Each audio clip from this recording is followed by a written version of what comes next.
bear with me if this video seems kind of wonked and disjointed. Somehow, I recorded this once and I deleted the first half of the footage.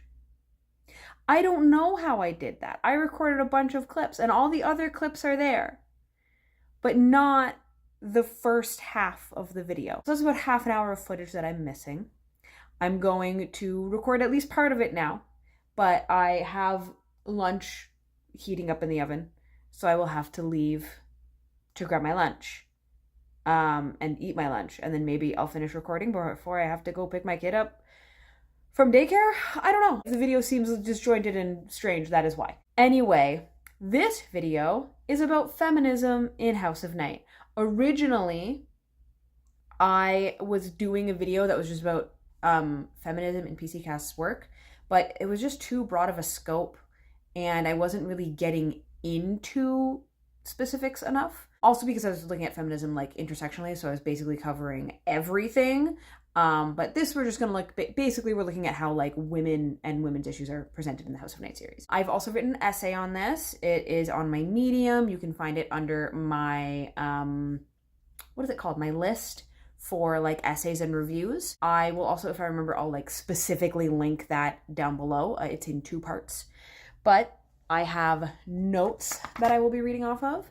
So hopefully that will help keep this somewhat cohesive. So first of all, I do want to talk about what was the like potential and intention here. So the House of Night series, very obviously, in PCcast's own words, was intended to be empowering to women and girls. It's a matriarchal society. Women are in charge. Women hold the power.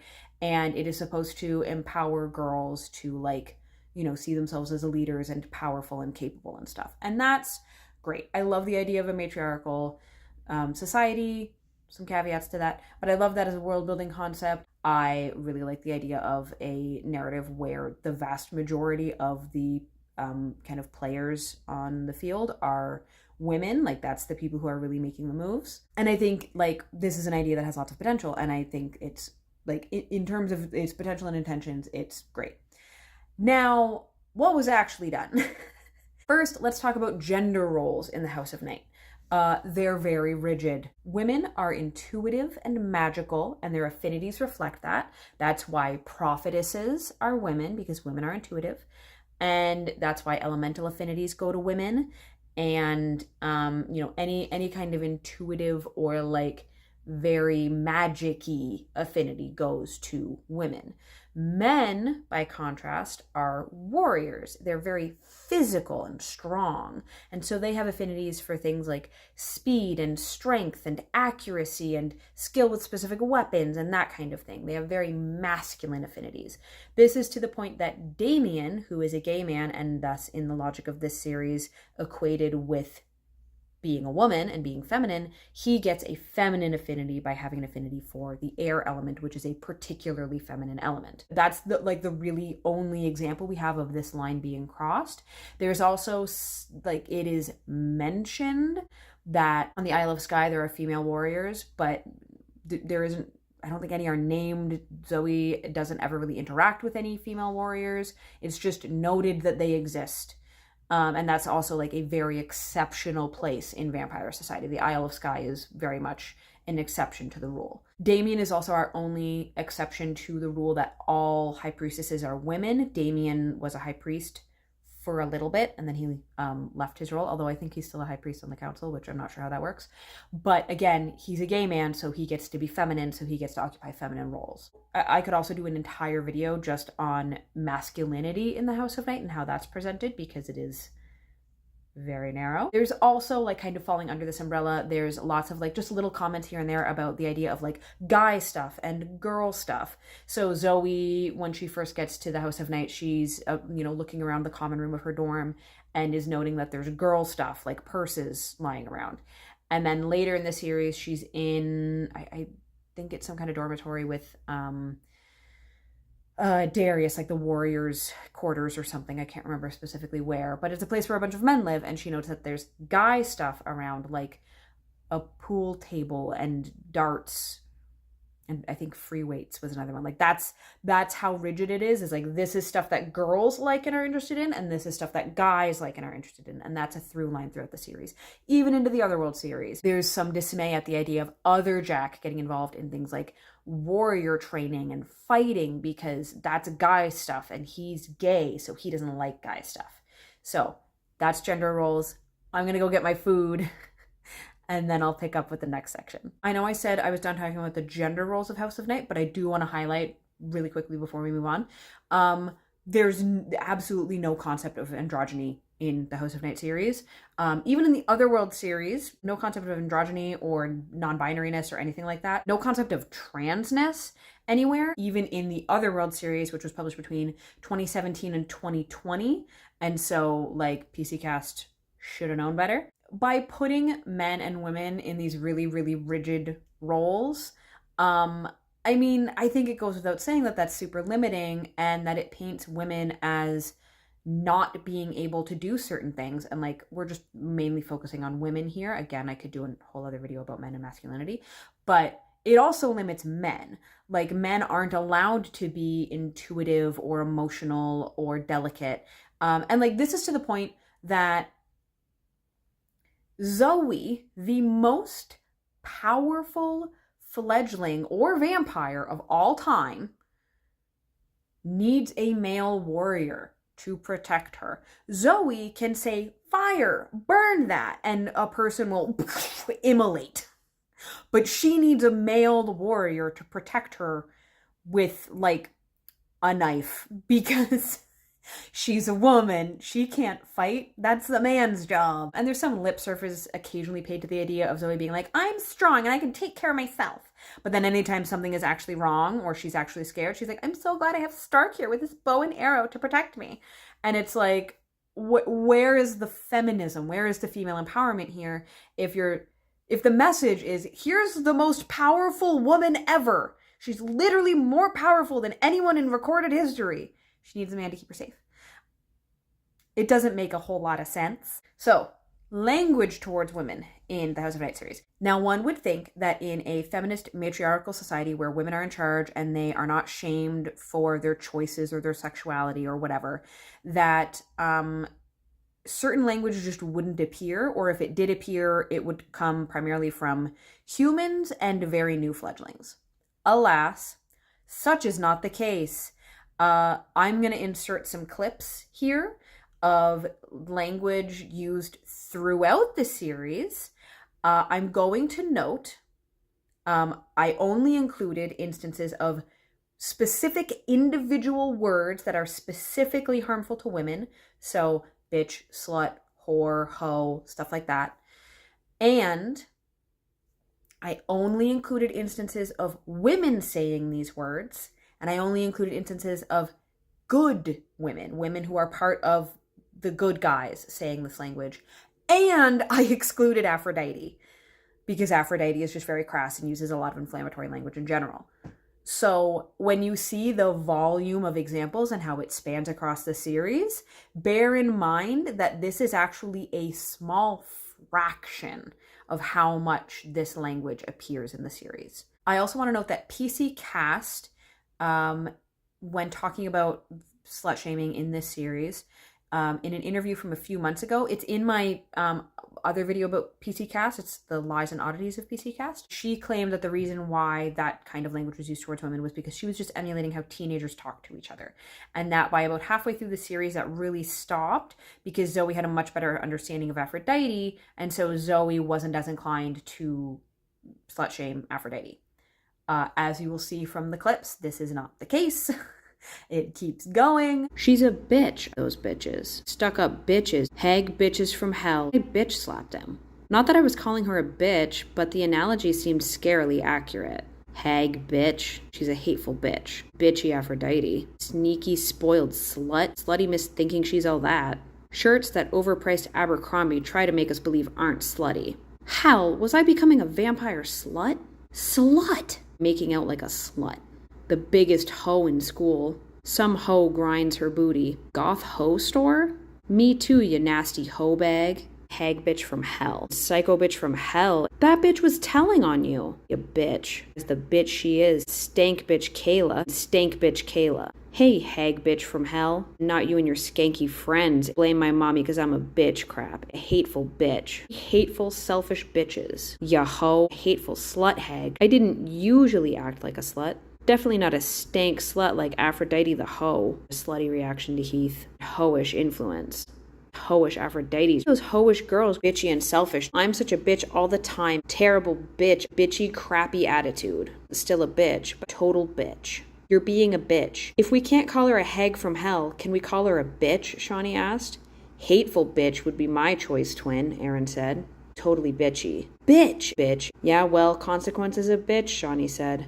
A bitch who is clearly following some people pretty closely. Consequence was a bitch. Evil bitch. Those hateful sluts. Better than being a skank. Popular, powerful, bitchy fledgling. Most bitchy fledgling. Ditto bitch. Such a bitch. And slightly bitchy. Usual bitchy self. Bitchy told you so smirks. Diva bitch. Bitch. An evil-filled bitch. Sounds skanky. Count skankular. She's kind of skanky. Bitchy self. A hateful bitch. Maybe bitchy was a better descriptive word. A manipulative bitch, her best bitchy sneer. Her normal bitchy self. Like a hateful bitch. Or your slut nature. Nasty skank. I mean, really, I didn't feel like a nasty skank. Aphrodite smiled her best mean bitch sneer and said, "Rebound." She paused and gave a bitchy smirk. Bitchy in her circle. You bitch, skanky Kayla, but no less bitchy. Best fake tragic performance by a lead bitch. Proliferation of skank in our world. Totally snotty and bitchy. If you're too much of a bitch, downright nasty hoe slut, being bitchy or not. So bitchy, kinda bitchy about everything else. Uncharacteristically non-bitchy. Bored and bitchy. Skanky, hateful girlfriend. Traitorous, skanky hoe, sounding like a bitch. I'm not being a bitch. A self-absorbed bitch. Snide or bitchy. Won't have to worry about turning into a crazy bitch because we'll all be the slaves of a crazy bitch. Stop this bitch sounded bitchy. Like a selfish bitch. Stressed and bitchy as I felt. Something bitchy. Childish, bitchy thing to do. A slutty Barbie thing she does is an act.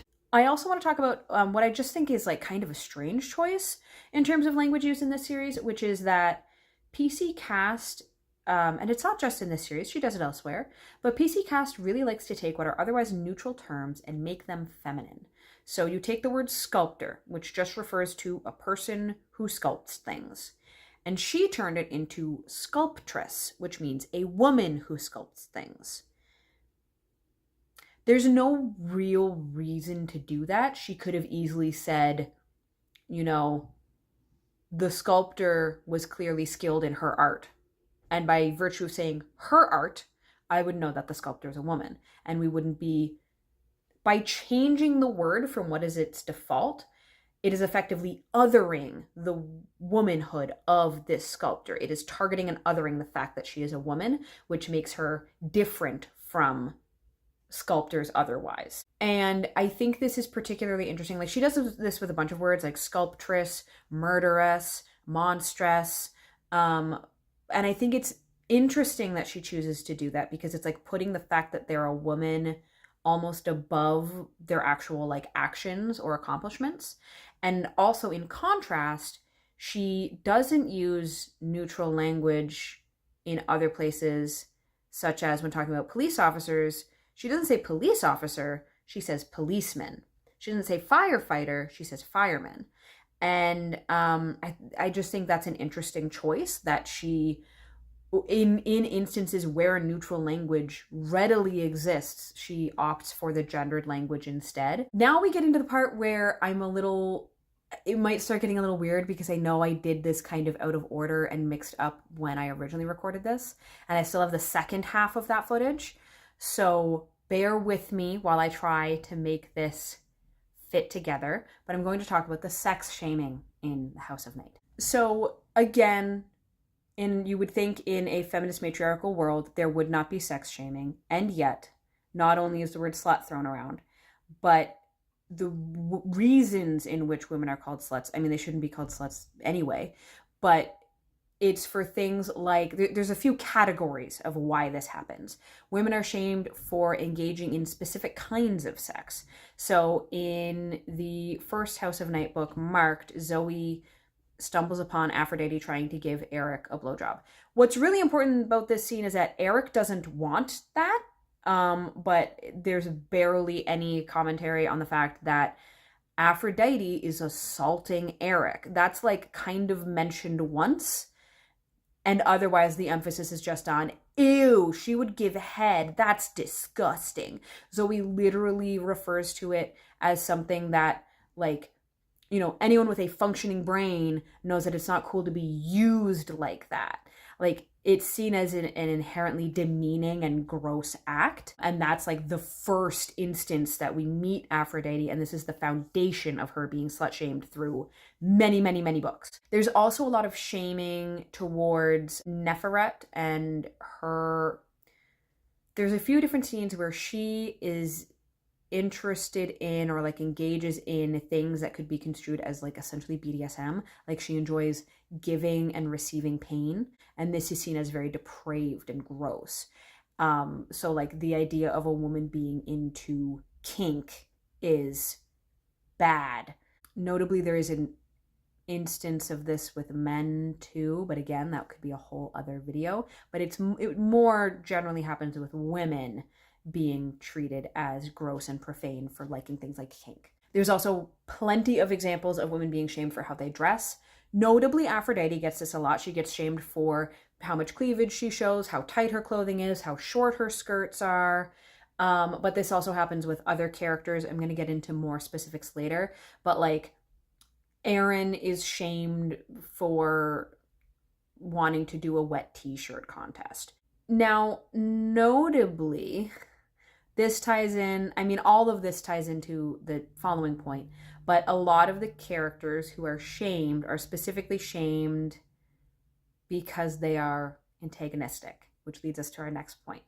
Women's sexuality is often framed as a tool for evil or as indicative that something is wrong with them. This is a twofold idea. If women's sexuality is a tool for evil or an indication that something is wrong with her, then women's lack of sexuality, women's chastity and modesty is a redemptive trait. So with Zoe self-slut shames. Early in the series, she has a bunch of stuff going on. She ends up cheating on her boyfriends, but it's not the cheating necessarily that she's concerned with. She's a little bit like, oh no, but I'm betraying my boyfriend or whatever. But mostly she's just like, oh, I'm acting like a slut. And that's the problem, is that this is what sluts do, and she doesn't want to be a slut. So Zoe like kind of polices herself to the point that even like Eric, there's a scene where Eric has like walked her to her dorm, and then they're kissing in front of the steps to the dorm, and she like pulls herself out of it thinking like, oh my god, I'm making out in front of the dorm like a slut. And like, part of Zoe, like, she has this like almost a mini downfall where, because she's lying to her friends about all these things and she's seeing all these boys, her friends end up finding out about all her lies, and her boyfriend finds out that she's been seeing other people, and all this stuff happens. And that's kind of this like, clearly we're supposed to see her as like a bit of a victim in the situation, but also like it's kind of a downfall moment, and it is because of her sexuality. Aphrodite, by contrast, this is one of the ones that's kind of interesting to unpack, is Aphrodite starts out very antagonistic, and while she's very antagonistic, she's slut-shamed a lot. She's slut-shamed for giving a blowjob. Notably, we only know of her ever having one boyfriend. Eric is the only named boyfriend she has at the start of the series. So the idea that she's a slut for trying to engage in sexual acts with, he wasn't her boyfriend at the time, but like, Zoe like implicitly slut shames Aphrodite through conversations with Eric based on the idea that they engaged in these sexual acts together. And so like the idea that Aphrodite had sex with her boyfriend, what a slut. Not Aphrodite was sleeping around, not Aphrodite was cheating, not anything like that. Not that that would be okay either, but Aphrodite had sex with her boyfriend. What a slut. She's, again, as I mentioned before, shamed for how she dresses. And like, if she flirts, that's seen as disgusting and shameful, all kinds of stuff. And this is all at a point where she is pretty vilified. This does taper off as the series goes on. Notably, In Tempted, we get a scene from Aphrodite's perspective where Aphrodite realizes that she hasn't had sex with Darius. They've known each other for however many weeks, and they haven't had sex together because she hasn't been rushing into sex and making it just a physical relationship. And because she hasn't been doing that, oh my gosh, they fell in love. The idea being that once Aphrodite stopped being a slut, she was able to actually find love. And this is like a big moment in her like overall redemptive arc, is her being able to find romantic love and stop just being a slut and using men for sex. By contrast, we have Aaron, who starts out as a good character and in fact is one of the characters who like really aggressively slut shames Aphrodite, but then she randomly has this villainous arc. She becomes an antagonist. She becomes involved with Dallas, who was like a big antagonist against Stevie Ray. And the moment that we really find out that Aaron is involved with Dallas and therefore has truly gone evil is Shawnee ends up accidentally witnessing Dallas and Aaron like being really, really intensely flirtatious. And Aaron goes into this like water fountain that's on campus and does like a striptease in the water fountain. And that's how we know she's evil, is because she's being a slut. So part of Aaron's downfall is that she is provocative and sexual. And notably, this does carry over into the other world because other Aaron is kind of antagonistic. And like, that's why Kevin doesn't even bother trying to get Aaron into his inner circle. Not that he really builds his own circle, even though that was the thing he was supposed to do, but that's a whole other conversation. But he is like, oh, give up on that because she's catty and a slut. But she only appears on page for 2 scenes. The first one, she is not wearing a bra under her shirt and her clothes are too tight and revealing, and so like, how gross. And then the second scene she appears in, she is flirting with Dallas and wants to do a wet t-shirt contest and is making jokes about how she's great at taking shots because she's a professional with her mouth. And she's shamed for that. And like, yes, this is from Kevin's point of view, but we're given no indication that we should disagree with Kevin. He's very disparaging of her. He's like, that's what I'm supposed to be attracted to, not even with those boobs. And like, we're supposed to, again, see other Aaron as just very like, just gross and crass. And like, she's antagonistic. She gets involved with Dallas again. And then in Found, she doesn't appear in that book, but we get one lip service comment to the idea that, other Aaron isn't actually all that bad. Being a slut is just an act she puts on. She's actually smart and kind. The implication being that if someone really is slutty, they can't be smart and kind, which is fucked up. And that's in the last House of Night Otherworld book. So that came out in 2020. So definitely a point at which, say it with me, everyone, PC Cast should know better. Now, the next one is, hopefully I've put a trigger warning at the beginning of this video, but the next section is about vilification and sexual assault. So there are multiple female characters in this series who are antagonistic, and they are also sexual assault victims. One of them that is specific, well, technically 2 of them, that is specifically her motive for becoming a villain. And another one is just like, she is vilified in tandem with scenes of her being assaulted, and it happens to her twice. I can't remember how much of this made it into that final clip I recorded, so I'm going to go over it pretty quickly. And then if it is in the final clip, I can just include that. And if it isn't in the final clip, editing Rachel will jump in. So, original Neferet was raped by her father. Other Neferet was raped by her husband. In both cases, this is why she became a villain. Now, the problem with this is that most of Neferet's goals and motives don't seem to have anything to do with sexual violence or even men. There's some lip service paid to the idea that she's like against men and wants to whatever, but we don't really see much of that in practice. And it also is like a strange thing because like ultimately Nyx's biggest act of villainy, not Nyx's, ultimately Neferet's biggest act of villainy is that she turns from Nyx and embraces darkness. And the thing that makes her turn from Nyx isn't being assaulted. She sees Nyx as having saved her in that moment because she was assaulted and then she was marked. And because she was marked, she was able to leave and go to the House of Night and recover. And then she, like, you know, was a vampire and very powerful, and she got revenge. So, like, that doesn't super make sense as a motive to become evil. What makes more sense as a motive is the fact that in Neferet's backstory, she has an affinity for communicating with cats. And so she is chosen by a cat that she loves very dearly. And there's a tragic scene where her cat gets mauled by I believe it was a bobcat. And Neferet is holding her dying cat, crying, begging Nyx to save her cat. Nyx appears, gives Neferet a new gift. Neferet's gift can ease her cat's pain, but it doesn't heal her cat, so her cat still dies. But Nyx is like, but you gave your cat peace. Like, your cat was able to die peacefully and loved, and she's gone on to my realm. And Neferet is like, that cat was the only thing I had in the world. Like, that was all I cared about, and now she's dead and you didn't help me. And this is the moment where Neferet, like, really truly starts to turn away from Nyx, because she sees Nyx as having essentially forsaken her in one of, you know, her saddest moments. So that makes more sense as a motive of just, like, the reason she's evil is she turned away from Nyx and instead turned to darkness, and darkness is evil. Like, we could do away with the sexual assault backstory because it contributes very little to her actual narrative. And this is, again, also true of other Neferet. The fact that she was assaulted doesn't seem to have any bearing on her goals or motives or behavior. So I just don't really understand why that's there, especially because, like, again, it's used to vilify her, which is a really fucked up thing to do.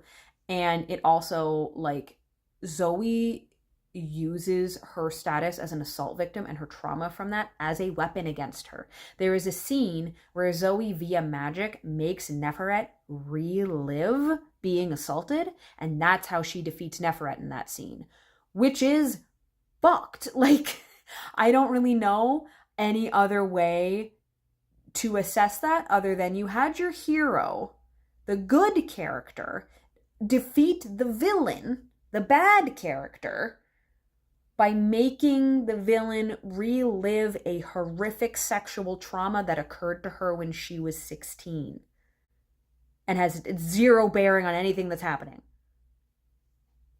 Why? Again, doesn't feel very empowering to women or, like, feminist or anything. There's a lot of shock value stuff done with her, and there's a lot of, like, almost shaming her for being a victim of, like, you know, she should have moved on kind of thing, which is just, like, it's just a very fucked up way to present a victim. And then they refer to her as broken, which I don't like as language for someone who's an assault victim or as someone who suffers from mental illness. And Neferet is ostensibly both. Like, that's how Neferet is portrayed, as she's mentally ill, and that's why she's crazy and evil. We can also do a video about stigmatizing language about mental illness in this series.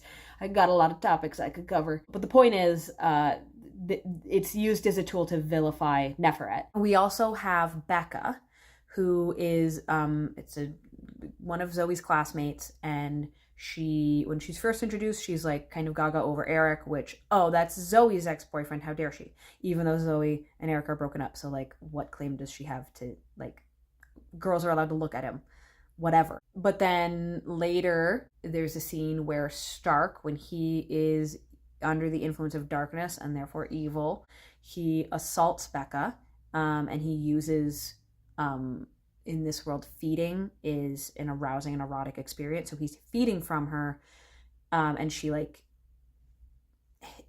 it's basically vampiric date rape. He's essentially drugging her with the effect of feeding to make her, right? After this occurs, Becca, even though she was really, really in distress when this was happening, Becca has turned in a whole different perspective and is like, no, I wanted that. I want to be with Stark. Stark is super hot.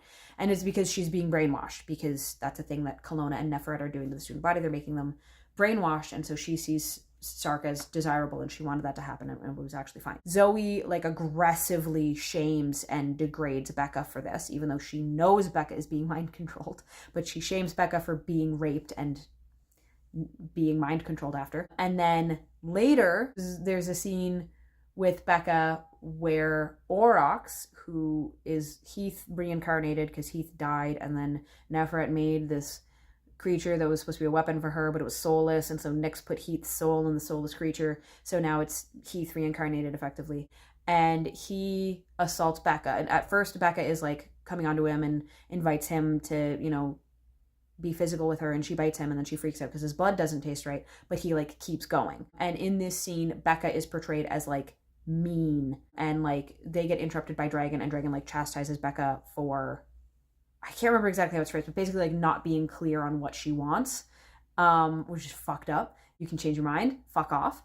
And sorry for how much I'm swearing. This makes me angry. And then like Aurochs and Dragon have this conversation where Aurochs talks about how Becca is mean, but Zoe isn't. And it's just this scene that's made to like emphasize that Becca is like not a nice person and she's bad and we shouldn't like her. But like it's done via her assault. So like that's a really weird and uncomfortable and fucked up way to handle a character. I don't think she ever appears again after that. So like in 2 scenes, love interests of Zoe assault Becca, and Becca comes out the other side as a villain. And I'm pretty sure from here, my clip should cover everything else. So I'm going to leave this one here. There are a lot of, I didn't get into every assault that happens in the series. Those are just like some notable ones.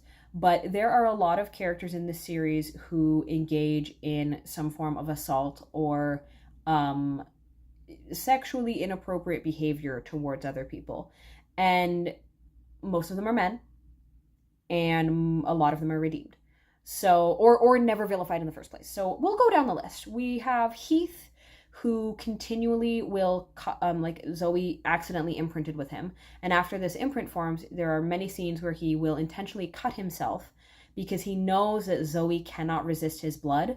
And he also knows that blood feeding has an aphrodisiac effect on both the person feeding and the person being fed from. And so he continually does this, especially in instances where Zoe is trying to break up with him.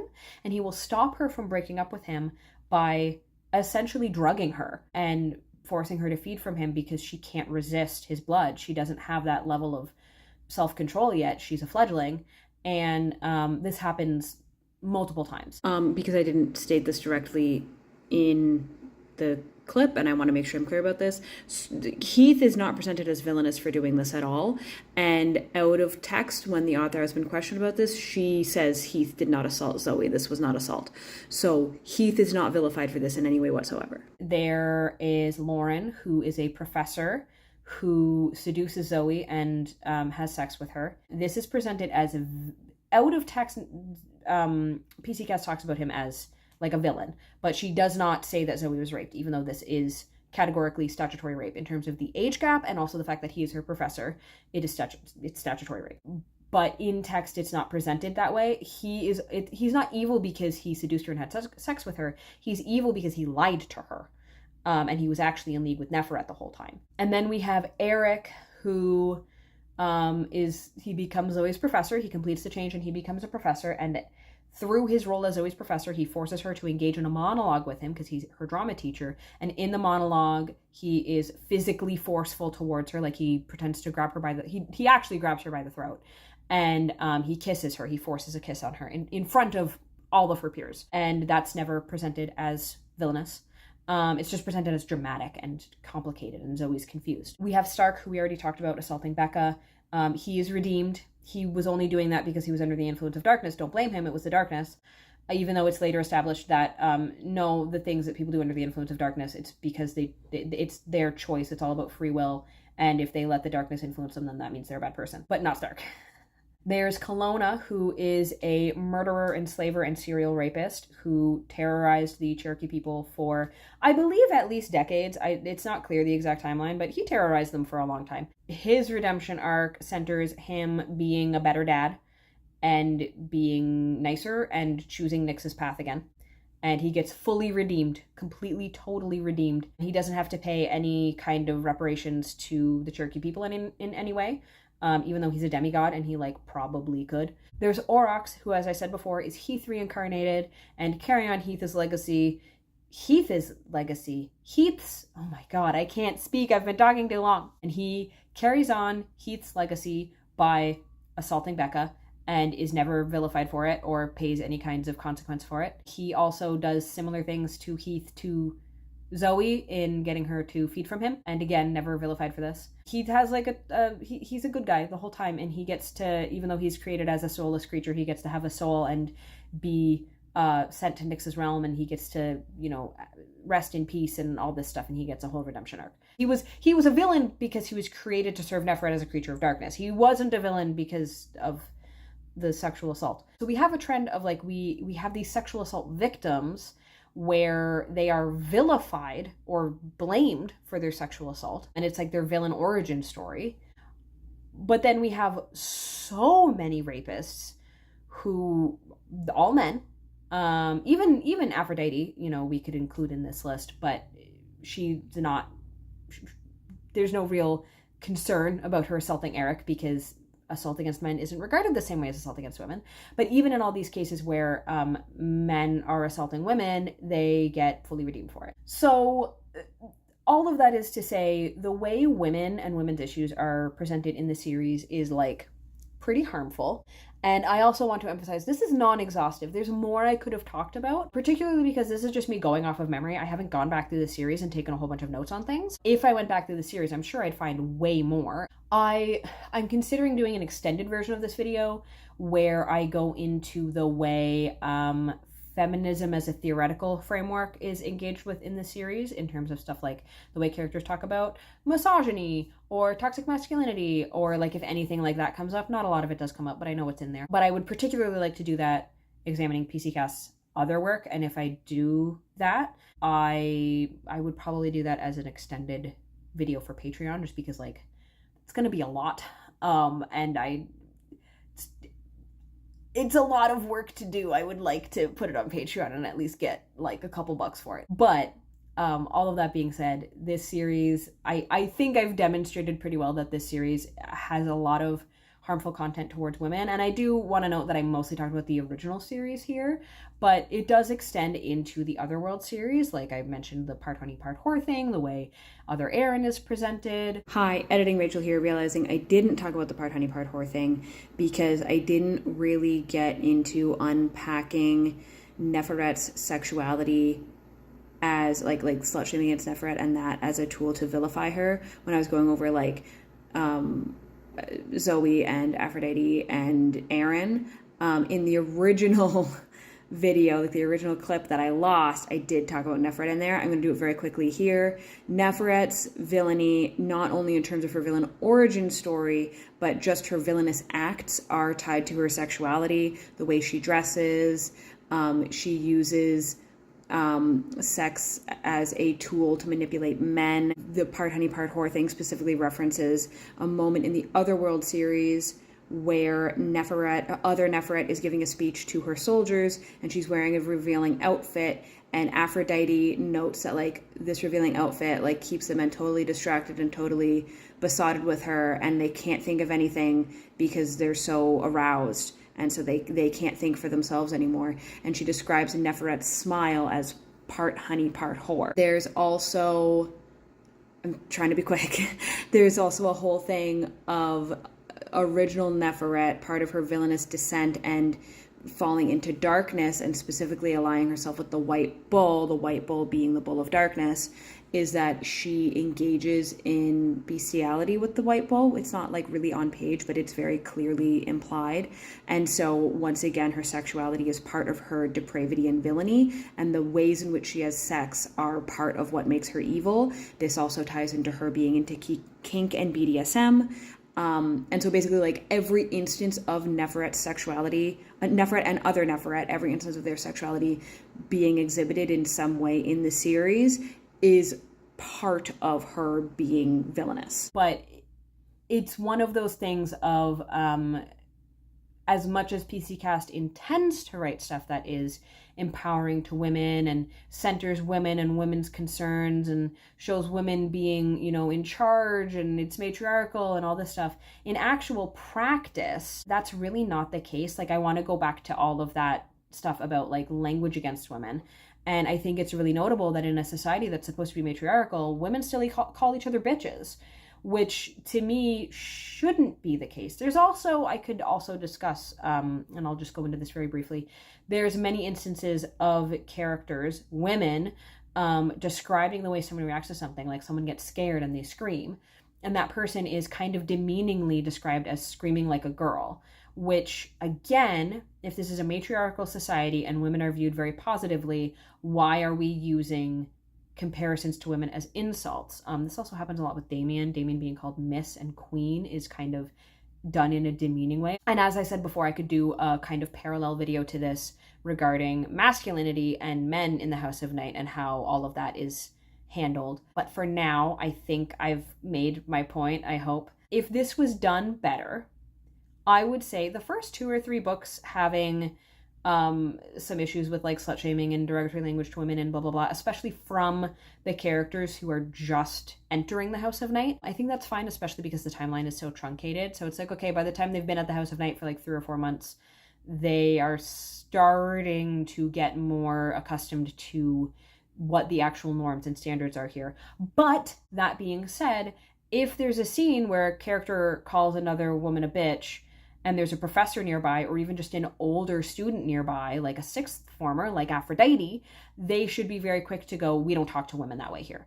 And I think that would have gone a long way to, like, it's a small change, but it would have gone a long way to establishing that this is a different society and to create this journey of, well, this is Zoe learning to be in a matriarchal society. She has to unlearn all of the patriarchal ideals and perspectives and ideologies that were impressed upon her just by the virtue of the society she grew up in.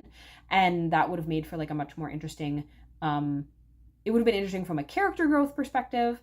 And it also could have been something that like we see differ from character to character. Like maybe Stevie Ray takes to it much more easily than Zoe does, because Stevie Ray has always just been much more personable and nice, and she wasn't inclined to, you know, cuss out women the way Zoe is, but also because Zoe grew up in a much more religious household and there's a lot more sexism in that space, stuff like that. And it also would have made for more interesting world building, because we would have gotten to see that contrast between what people are used to coming out of human society versus what they learn to adapt to in becoming part of vampire society. And I think that would have gone a long way. I also think we just should have maybe not, like, if you're going to have narratives about sexual violence, you need to like really, really carefully engage with them. And the series like super does not at all. Just, I don't know, do better. Most of it is just like, you shouldn't have put that in there. I don't really know what else to say in terms of what changes should have been made in a do-over. You shouldn't have done that. I've talked enough for now. Maybe there'll be an extended version elsewhere, or a like part 2 of this elsewhere. If you made it this far, thank you so much for watching this video. Please comment some kind of woman emoji down below, and I will see you in my next video. Bye!